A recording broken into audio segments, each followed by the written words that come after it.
بسم اللہ الرحمن الرحیم۔ السلام علیکم رحمۃ اللہ وبرکاتہ۔ حضرت بی بی فاطمہ کا ایک بوڑھی خاتون کا واقعہ۔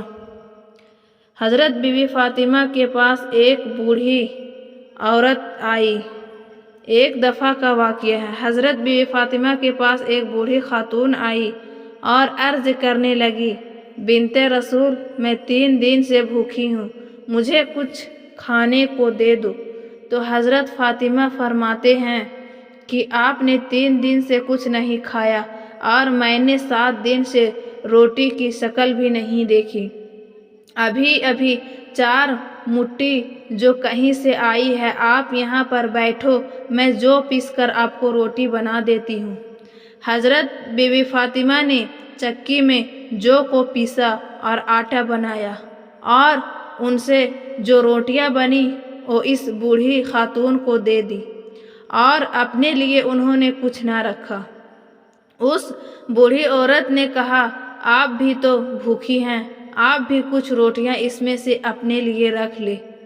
تو بی بی فاطمہ فرمانے لگی، اے اماں، جو چیز صدقہ کر دی جائے اس میں سے کچھ بھی اپنا حصہ نہیں ہوتا۔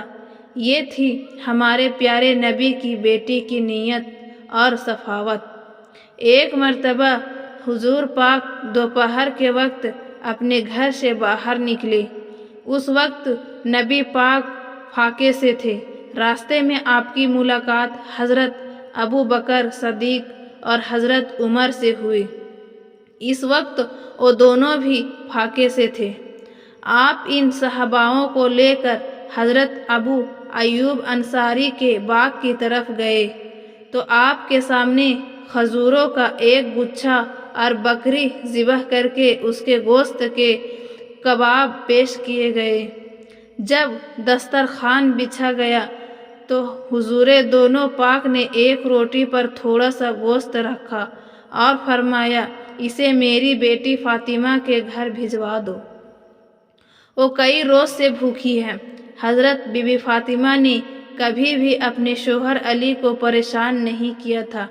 روایت میں آتا ہے کہ ایک مرتبہ حضرت علی گھر تشریف لے آئے اور حضرت فاطمہ سے کچھ کھانے کو مانگا تو بی بی فاطمہ نے اپنے شوہر حضرت علی سے کہا کہ گھر میں 3 دن سے فاقہ ہے اور کھانے کے لیے ایک دانہ بھی نہیں ہے۔ تو اس پر حضرت علی فرماتے ہیں کہ اے فاطمہ، گھر میں 3 دن سے فاقہ ہے اور تم نے مجھے کیوں نہیں بتایا؟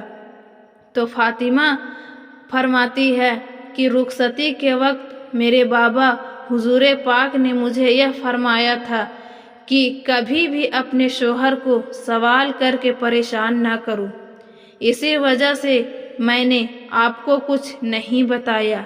ناظرین، بنت رسول بی بی فاطمہ کی زندگی کے زیادہ تر دن فاقوں میں ہی گزرے۔ کئی دن گزر جاتے تھے اور گھر میں کھانے کو کچھ نہ ہوتا تھا، لیکن جب بھی آپ کے گھر میں کوئی کچھ مانگنے کو آتا تو آپ اسے خالی ہاتھ نہ جانے دیتے اور گھر میں جو کچھ بھی میسر ہوتا وہ اسے اٹھا کر دے دیتی۔ بی بی فاطمہ یہ کہہ کر اپنے گھر کا سامان دے دیتی تھی کہ اسے بیچ کر روٹی خرید لو اور اپنا پیٹ بھر لو۔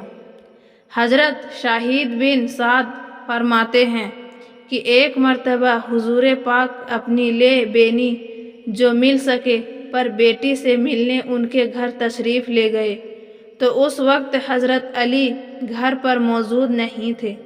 حضور پاک نے بی بی فاطمہ سے ان کے بارے میں دریافت فرمایا تو بی بی فاطمہ فرماتی ہے کہ میرا اور حضرت علی کا کچھ جھگڑا ہو گیا ہے، تو اس پر میرے شوہر حضرت علی ناراض ہو کر گھر سے چلے گئے ہیں۔